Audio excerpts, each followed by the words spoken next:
Terima kasih kesempatannya. Assalamualaikum warahmatullahi wabarakatuh.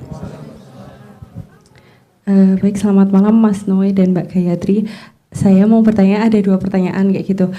Yang pertama adalah, kan kalau misalkan kita katakanlah punya keturunan kayak gitu kan, terus habis itu pasti akan ada gap antara kita dengan keturunan kita, entah itu gap antara usia atau mungkin dari sisi pemahaman kayak gitu. Nah, terus kalau menurut Pak Sabrang itu gimana caranya kita memastikan bahwa anak kita tuh bisa hidup atau setidaknya kayak bertahan hidup di masa depan yang mungkin keadaannya itu sangat berbeda dengan kita sekarang kayak gitu. Jadi hal apa aja yang harus benar-benar kita bekalin ke anak kita gitu. Itu yang pertama.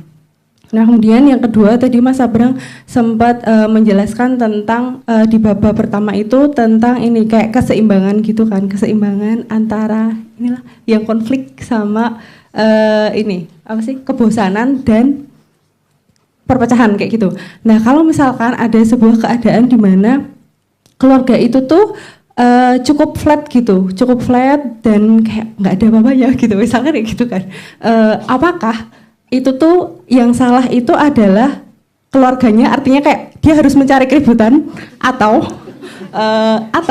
sebenarnya yang salah itu tuh orangnya, karena sebenarnya tuh kowe iki masalah kowe ngerti masalah apa gitu sih. Itu pertanyaan saya. Terima kasih atas waktunya. Wassalamualaikum warahmatullahi wabarakatuh. Terima kasih Mbak. Mungkin saya sharing bagaimana saya handle anak saya. Karena saya tahu dia akan mengalami zaman yang tidak akan saya alami. Jadi pertama yang saya bangun adalah critical thinking. Bagaimana kalau orang nanya, anaknya boleh pegangin gadget atau tidak? Dari awal anak saya lepasin gadget. Tapi saya selalu temani pemaknaan. Karena setiap dia mengalami sesuatu, dia harus mengambil ilmu di situ. Jadi kamu nonton apa? Nonton gini-gini. Terus gimana itu pendapatmu? Saya menemani membiasakan dan menemani pemaknaan tersebut. Kalau sudah terbangun rumah pemahaman bahwa sesuatu harus difahami dan dimaknai, dia akan punya harapannya, dia akan punya kebiasaan untuk memaknai setiap hal yang dia temui tanpa bapaknya sekalipun. Jadi critical thinking dan membangun rumah pemahamannya seperti itu. Jadi yang dibangun bukan ngajari pakai internet, tapi ini sebuah alat yang bisa kamu gunakan dalam hidupmu seperti apa. Human centric, bukan teknologi centric, bukan peradaban centric, tapi human centric. Kalau saya pemahamannya seperti itu. Semoga menjawab ya. Yang kedua tadi, kalau keluarga nggak pernah ribut, sudah terbuktikan yang ribut terus bermasalah. Yang nggak pernah ribut ya bermasalah, yang pernah ribut ini ngopo jane itu masalah, nih menang-menang tok pendem jane kan gitu. Soalnya ada kecurigaan itu juga kan endingnya. Sebenarnya modalnya asik nih. Kenapa? Karena kedua-duanya siap menyerahkan uniqueness-nya demi kebaikan bersama. Ini opportunity untuk menjadi fun atau menjadi romantis yang tidak semua orang memiliki. Do something yang unexpected. Itu kan sedikit aja. Tiba-tiba kamu pulang ke rumah pakai baju Hinata gitu misalnya. Ya nggak se-ekstrim itulah, tapi maksudnya something unexpected gitu. Itu pasti dia, what the hell apa sih ini? Jadi punya something yang dibicarakan.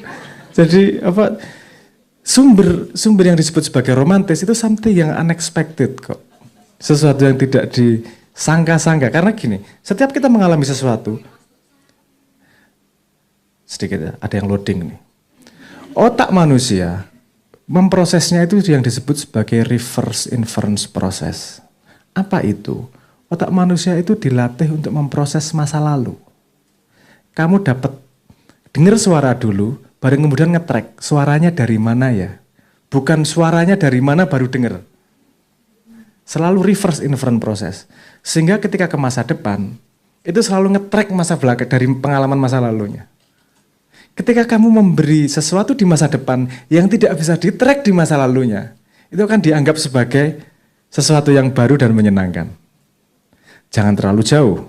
Kalau terlalu aneh, dia akan menganggap kamu jadi yo gila po. Mohon maaf ya, saya agak melebar sedikit ya, siapa tahu berguna. Ini yang disebut sebagai cognitive load. Ini berguna di mana aja, Mbak. Bikin musik pun berguna. bikin musik kalau terlalu aneh, nggak akan ada yang mau dengerin. Tapi kalau terlalu biasa, orang bosan. Contohnya gini, dangdut itu kan ya tak gendangdut itu di mana-mana gitu, kamu dengerin tuh. Yang berbeda adalah dari nadanya, dari senggaan-senggaane. Itu membuat sesuatu ada yang baru. Karena kalau familiar, rumusnya gini, 90% familiar, 10% inovasi. Kalau pengen jaga interest tuh kayak gitu tuh, biasanya rumusnya yang terjadi. Jadi kalau Anda 100% flat-flat aja, dua-duanya juga bosan. Bikin satu, nanti akan tertrigger. Karena ada naluri reciprocality namanya. Naluri apa itu? Kalau yang satu ngasih kejutan, dia akan merasa punya kewajiban ngasih kejutan yang lain. Reciprocality, ya. Terus kemudian kedua-duanya ngasih kejutan tiap hari, lama-lama udah nggak stabil nih. Ya gini apa nih, kejutan terus tiap hari ini. Oke, stop. Kasih kita stabilin lagi. Gitu. Tapi Anda mendapatkan kesempatan yang luas untuk bisa memberi flare bumbu-bumbu yang menyenangkan di keluarga Anda, tinggal mau main apa kan gitu. Seru itu, saya banyak ide gitu-gitu. Bikin kisruh pokoknya. Oke. Jawab ya, Maten. Jawab.